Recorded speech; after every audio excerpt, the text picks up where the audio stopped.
Welcome back to 33 Conversations podcast. I'm your host, Michael Abney, and today I'm joined by JT. He is the founder of the Content Interpreter.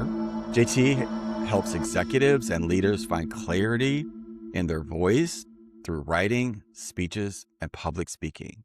What struck me when we spoke before in our pre-call is that people come to him thinking that they need help writing a speech, perhaps a presentation, but what they're really looking for is certainty. JT, welcome to the pod. How are you doing today? I'm doing great, Michael. Thank you so much for having me. It's great to be with you. Same. I'm so excited about today's conversation because it's so nuanced. But I'm really glad you're here to lend your expertise to this conversation. I think it's really important, especially when people dive in, that this is really also has to do with a lot of the changes that we're going through in the world today. So I found it profound that we're having this conversation. So I'm excited to have it. Yes. You sit with accomplished people who have built careers, earned authority, yet when it's time for them to stand up and say what they believe, something gets a little shaky. And what I've noticed is that your work isn't really about just writing. It's about helping people reconnect to what they actually know and believe. So we'll start with this spot where I start with everybody, and that's what transformation are you in the middle of right now when it comes to how leaders hold on to their identity, their authority in a world that keeps constantly shifting? Yes. Well, Yes. you want to talk about transformation. This is really, it's layered. The transformation that I'm in the middle of right now is ever so slowly. And this has been obviously a years long endeavor for me and something that I'll continue doing, no doubt, long into the future. But it's a refining of how I think about professional identity vis-a-vis authority. And with those changes that you've pointed out, how does my transformation help leaders navigate their transformations, Yeah. which be those tectonic shifts that I think we're probably all thinking of? But it could also be the subtle ways on the individual level, how these leaders are thinking about themselves and how they're responding to the changes, large and small. So that's my transformation, certainly. So when you begin to discover that clarity in your process, what's happening to inside of them in that? It's different for everybody, honestly. I'll tell you a quick anecdote about a client I had a few years back. She's an internationally renowned leadership consultant, professor at a very well-respected university. Literally co-wrote the book on her area of expertise. Decades of research and a model that was developed based off of that research to show how teams go through cycles and how they grow and atrophy and everything. So very impressive. I had read parts of her book. And when we first started talking, she said to me, well, I'm working with you because I know that I can't go into this symposium at which I'm speaking with my textbook. It's not like entering the classroom. So just that level of awareness, I think, is the first difference in terms of just this level of awareness that you enter, that it's like, okay, this is a different forum. And so it's not just a writer that I need because she could do that herself. She doesn't need me for that. It's more of that collaboration that I think is essential to what I do. The feedback, right? Like the mirroring, because like, why do successful people, and I mean, I've been successful. I've had unsuccessful times in my life too. But whenever I'm asked to speak about something, I totally relate to, it's like something shifts that it is like all of this unknown starts to pop in. What do you see from your perspective, why that is when somebody is established in their role in life, but then they get asked to speak in an event or something? And it's just completely different. And I feel like, oh my God, what am I going to say? Why? Like all of the negative self-talk pops up. Why do you think that is? Well, I think it's simple and complex, which how about that for an answer? I Love think it. is that they have invested so much in their area of expertise in their life's work, and so they can speak about that with great clarity, great enthusiasm. Where the shift starts to take place is when you're doing this, well, if you're having a conversation even like this, for example, it's the packaging, right? It's well, how much of my not narrative, but how much am I giving control to the audience in terms of how they'll interpret me as a person, as a credible source? And what I over the years is that there's something about that that all of the credentials in the world just cannot take away. I wouldn't call it imposter syndrome necessarily, but it's just I think it's just human nature. We know that we're being observed. That story that I told briefly just a moment ago, it's, oh, I'm no longer in this domain where Yeah. I feel so comfortable. And that particular symposium, by the way, was not a presentation of a research paper that she had done, which is also a very familiar forum. It was different, and it was speaking to a bunch of ER physicians and professionals and aides and all the people that go into making that kind of team under such high pressure and such high stakes work. And I think it was a combination of I have to give a little bit of myself over to that different forum, plus modify the expertise and how it's packaged. So it's a combination Yeah. of And also too, you don't have that. It's always jarring at the beginning whenever I start speaking in a group or something, where the how much I rely on the conversation part, which is why I love. It's why love having conversations, because there's the back and the forth. It's like tennis, It's like, but when you're speaking, you don't have that. All you have is this. Like if it's live, and recording things used to be like that for me too, until I realized, well, there's nobody really there. So it's easier to let that go and just be authentic. But when you have a group of people sitting in front of you, yeah. whoa, it's a different animal. I still have to factor that in. I find sometimes even going in a room or something prior, even a couple of hours, if I can get there early enough, where I can be in the space, because the space is also disorientating, as well as the people sitting there not talking back to you. And so you have no feedback to figure out, is what you're saying landing or not. So um, in that space, do you help people with that gap of understanding, like, no matter what the accreditations are that they have, dealing with that gap between knowing it and getting it effectively out there? Like, what do you think about that space?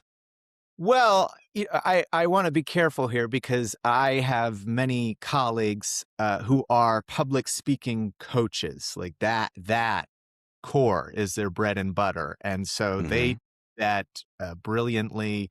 That's not really what I do. I take that knowledge and sort of that layered complexity, and I make a note of it.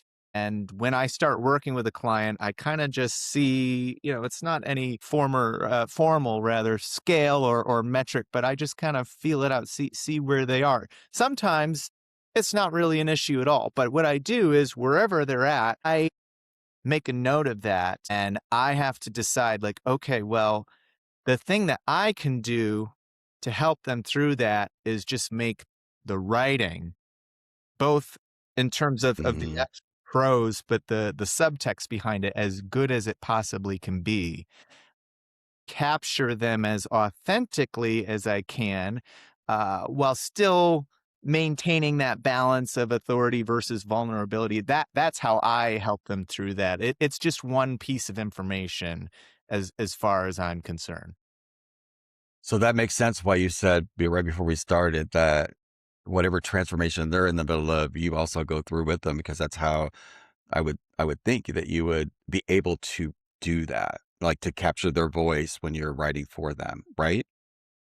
Absolutely. I mean, I have to be so invested in their success. I personally am constantly, I feel, straddling this line between the subjective and the objective. Subjective because I'm very invested in their success. Obviously, I want to see them do well. I'm happy to say that everyone I've worked with has done well. No one does, the image that you have in your mind of like bombing, that I've never seen that happen.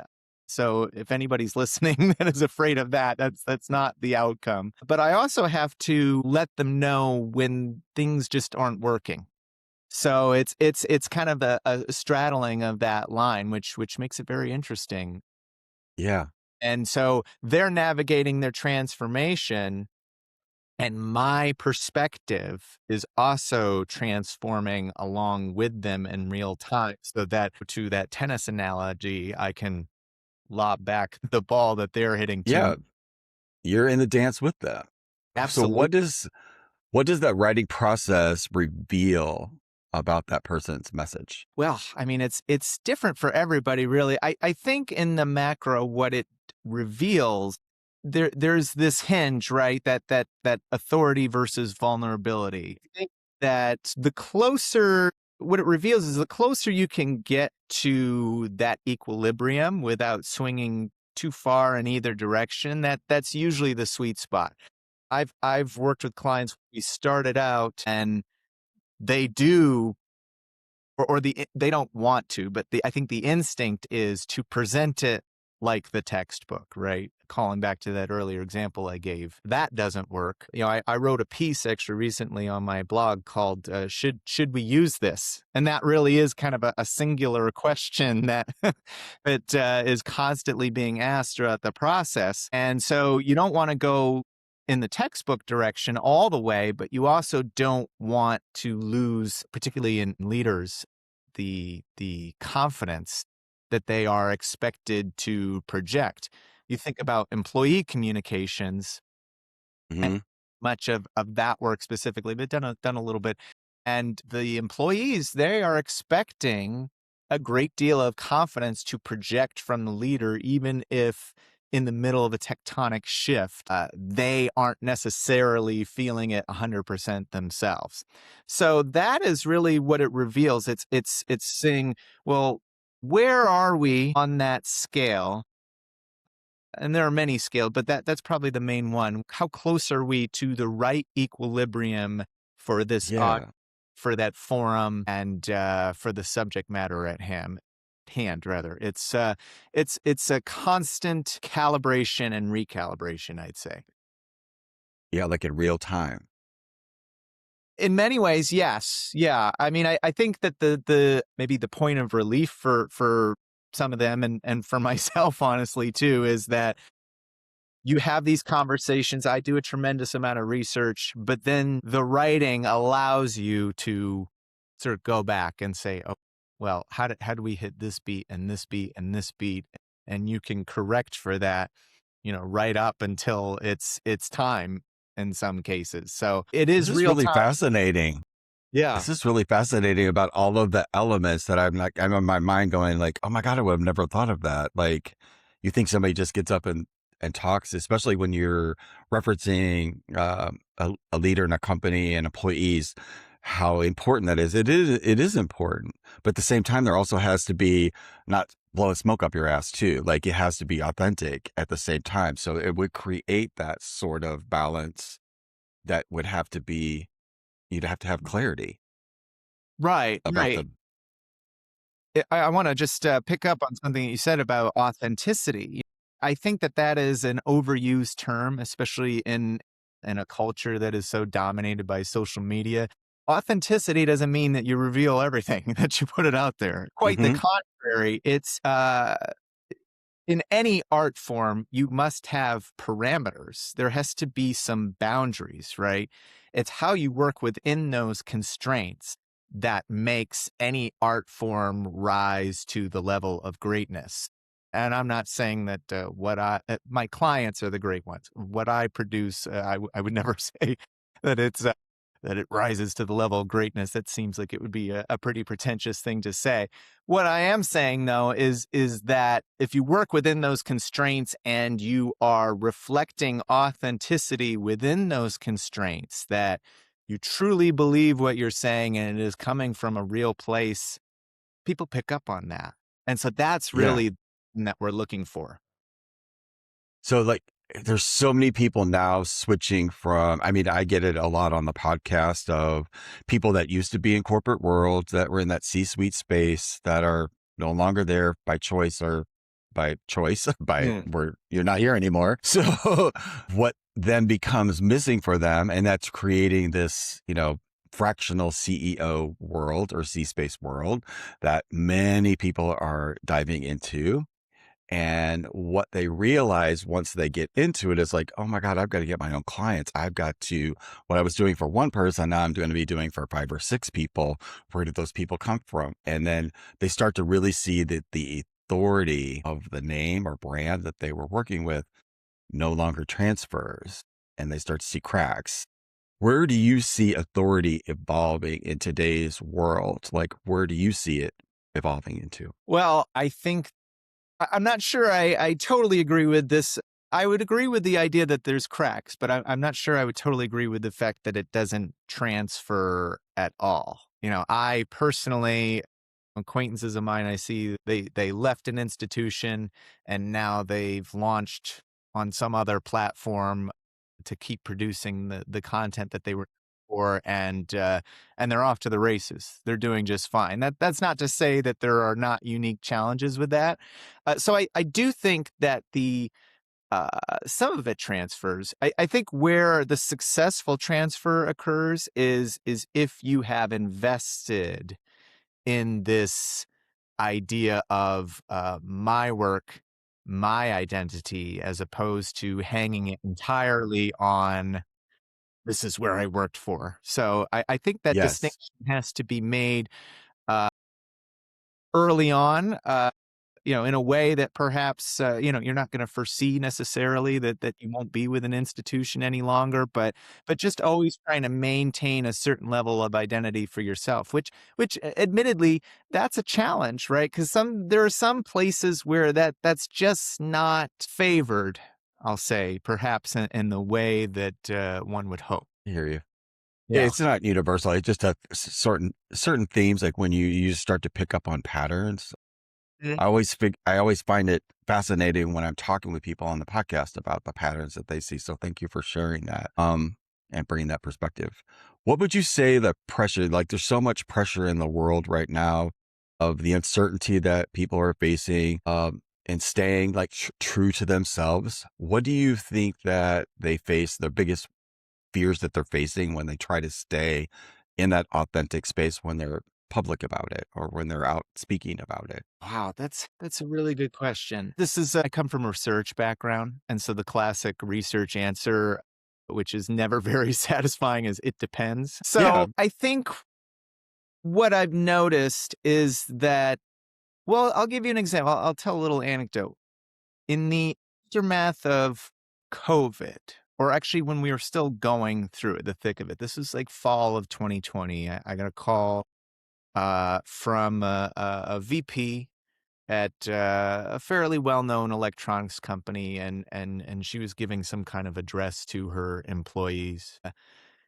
And she started talking about, I really want to show them how much I care, how much I care, how much I care, because everyone was just going through such a horrible time. And people obviously had lost their lives. A terrible thing. She had known a couple of people personally within the company that had lost family members, just an Yeah. awful time. And I noticed then that this desire to inject empathy was introduced, and it kept coming up.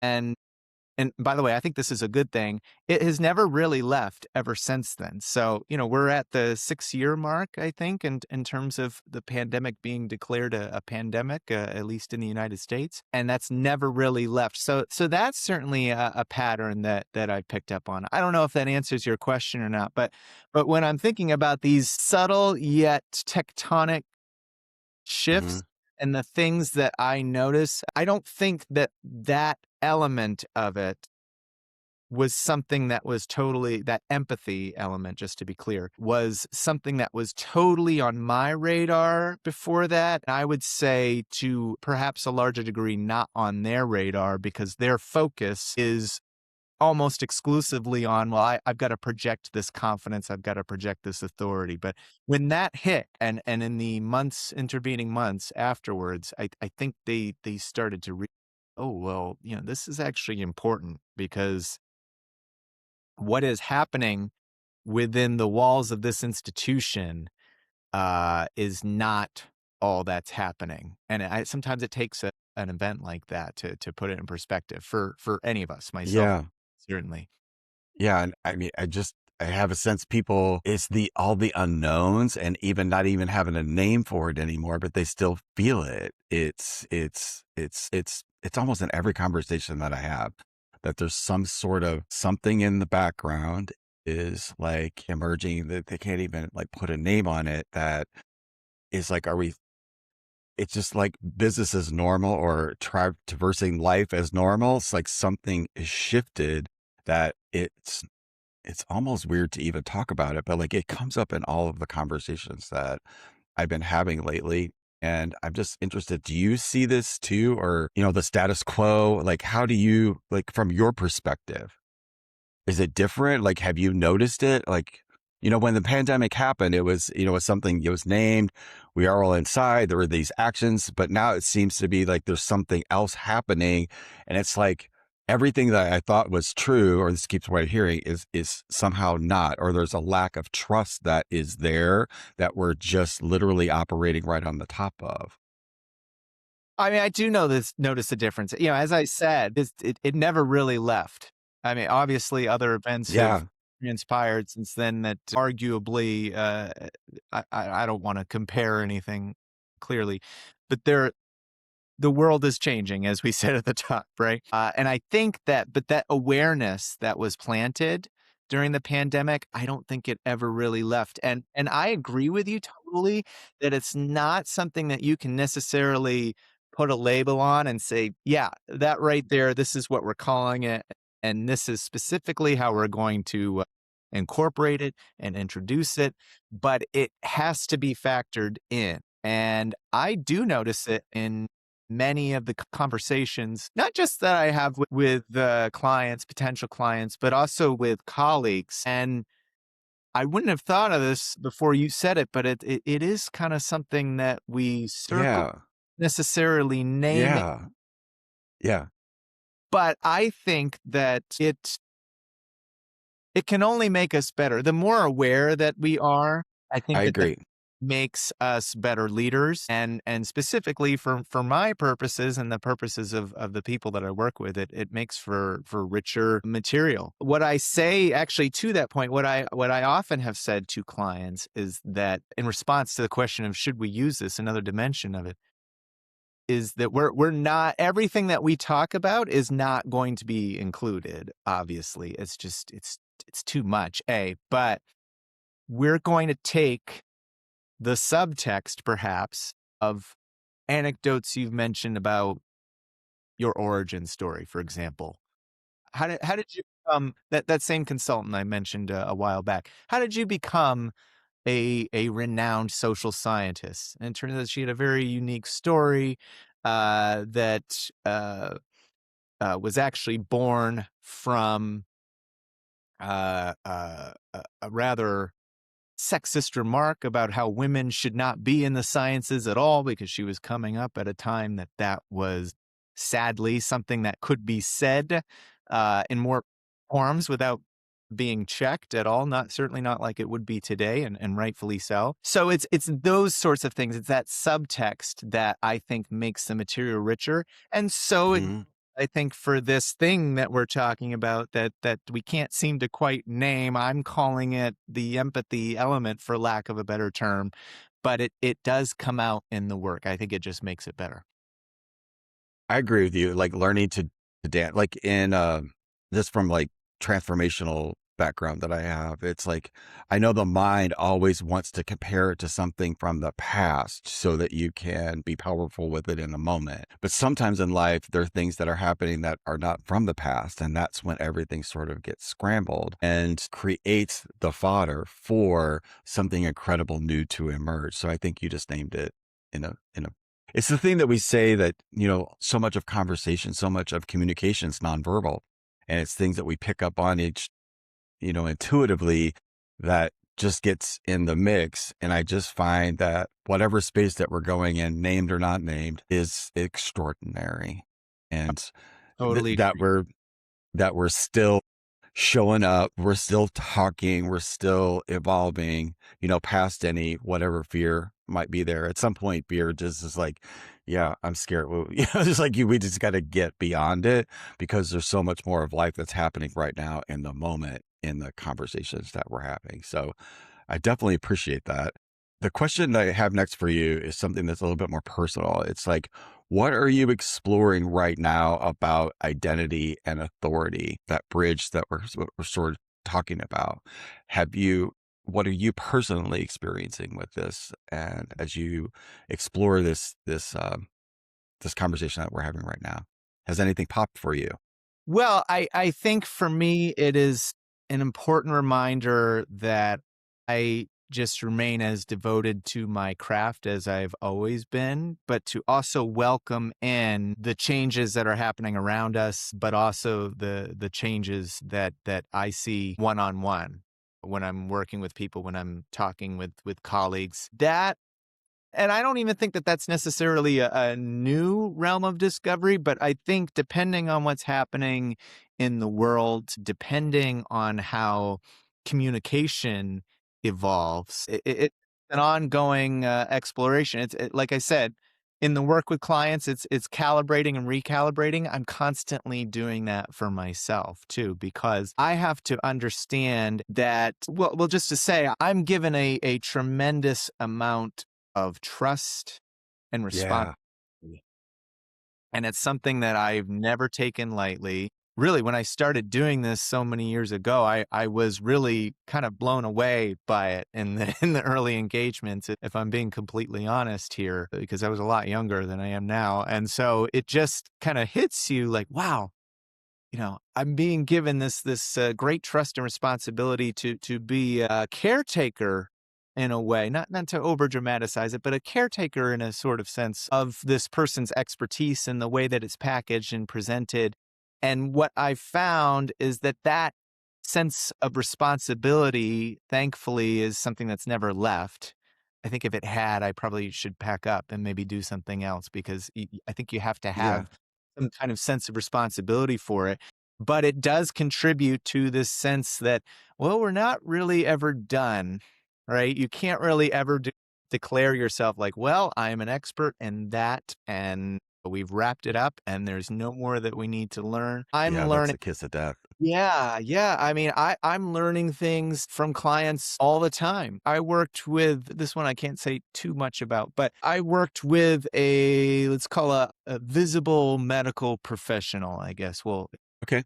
refer to her. And the things that she told me that she wanted to incorporate in a talk that was given in front of her colleagues. They were of a highly personal nature. And, I'll be honest, it was a tough go sometimes because it was not something that you would usually hear. Let's just put it that way. And I had to figure out like, well, again, where are we falling now on that equilibrium? How close are we? How far away are we? Because this is just so not what an audience like that would be used to hearing, but a very important message, one that they absolutely did need to hear. And I was so glad that she had the courage to do it. So it's that constant calibrating and recalibrating. I have to do it. I have to check myself and say, well, am I living up to the responsibility and the trust that's been given to me? Yeah. And, I think for every founder, in particular, every entrepreneur, you find moments where, in the midst of things, you've fallen short perhaps, but there's always an opportunity to go and elevate yourself. And so I think that we cede, or maybe cede's not the right word, I'm not sure, but we give up some of that authority that I'm seeking, that you're seeking, that my clients are certainly seeking, when we try to project a sense of confidence that just seems unassailable. People don't respond to that. Yeah. Well, So with it's what you're doing, yeah, that would get in the way. I right. think what you're doing, and like I'm really present to as we like sort of land the plane here on the pod, is how powerful it is to stay right on that edge and that witnessing of your client and calibrating in real time, like dancing on a razor's edge is kind of like the feeling that I get, and how important that is to stay there without going over into the expert world or I've got it figured out world, because the second that you do that, you stop learning and you fall off that razor's edge. So Mhm. I just I wanted to acknowledge that's Thank really you. powerful what I see that you're doing beyond the words, beyond the writing, the dance that you have to do to actually take on that enormous responsibility of someone's voice, Yeah. and is really, really powerful. And I'm a huge fan. I know we talked about that on our when we met prior to the pod about that importance about witnessing and how Love that word. being that for other people is so damned important, at the same time keeping your own faculties in check, about what you don't know, and all the dance that goes along with that. I think that is just a prime example of being present and in the moment and having that transformation literally live through you. I think it's just the highest level that we can live, Mhm. because when we get it figured out, it becomes robotic and routine, and yeah, life loses its edge when you're there, and you have created a ecosystem where you're constantly docked right on that. That has to it has to impact your life in ways that are beyond what you do. You Yes, can't be one thing in one area of your life and not be that way in the rest of your life. Like, it's not possible. So do you find that? I do. My most important roles are husband and father, and doing this work, I think, has taught me to listen better. Yeah. That it's as simple as that. I think listening is an underrated, undertaught skill, because in our culture, we're kind of conditioned to always be talking in Yeah. some form or another. So Yeah. in terms of that calibration and recalibration, that's certainly going on inside of me in places outside of this office, or wherever it is that I'm meeting with clients, or wherever I am that day. Yeah. Certainly, in being as good a husband and a father as I can be. So you hit the nail right on the head, and I want to say that I really love and appreciate that word witness. I think it's important that Thank you. your listeners know that that's your word. That's not mine, but I love it, and I'm gonna think about that, reflect on. Yeah, it's like as we're talking, I'm seeing this, and like this is happening to all of us, being in this space where we literally don't know and can't relate that to. I often say like what I've done for 30 years on an individual level of helping people through that breakthrough process is happening to us globally. And it requires elements to our humanity that we've not really expressed before. Like, for instance, you could easily be dad, but that dad comes from the context of where you grew up and you created dad from. And now with what you're doing, thank you for that information, but you're listening and you're witnessing and you're changing in real time. I think it's extraordinary. I really do. I think it's like this just turned into a bigger conversation. So I appreciate you sharing and how this all landed today. But before we close, are you Mhm. ready for your closing question? I think so. We'll see what Okay. it. Okay. Just answer from your heart. It's all you got to do. So, for somebody listening to the podcast today that feels uncertain about their voice or their direction in life, what's one question that they could ask themselves that might bring them closer to what they really want to say? Because I think Mhm. it's like a lot of us don't know what to say right now. So, what's a question that we could ask ourselves? There's so many questions. I could give the classic research answer, but I already did that, so I'm not gonna say that. Good. Give me this one right here. Okay. I think the biggest question is at the heart of all of it is what's this really about? I think that you have to have some kind of North Star, if you will. Perhaps that's not the best analogy, but we'll go with it. No, it's a great analogy. It's a great analogy. I love that. Thank You have to have some kind of idea of like, what's this really about? I was talking about layers of subtext. That certainly plays into it. There are, to every speech, talk, byline, whatever it might be, there's a stated objective. There's an audience that you're trying to reach. There's, the channel itself shapes the message. Where are you delivering it? But I think at the core of it, the one thing that doesn't really change, but is just, again, calibrated, that seems to be my favorite word today, is what's this really about? So that would be the Yeah. question. I think that if you can answer that, not even starting with 100% clarity, but let's say you're like 60% of the way there, I think you're on the right path. And Yeah.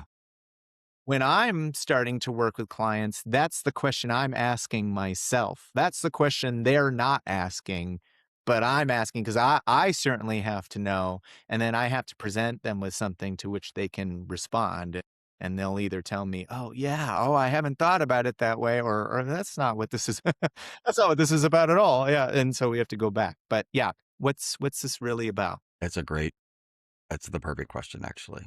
Yeah, because it's never about what we think it is at the beginning. So it's Right. the questioning that we know, but asking that deeper question about what this is and sitting with it.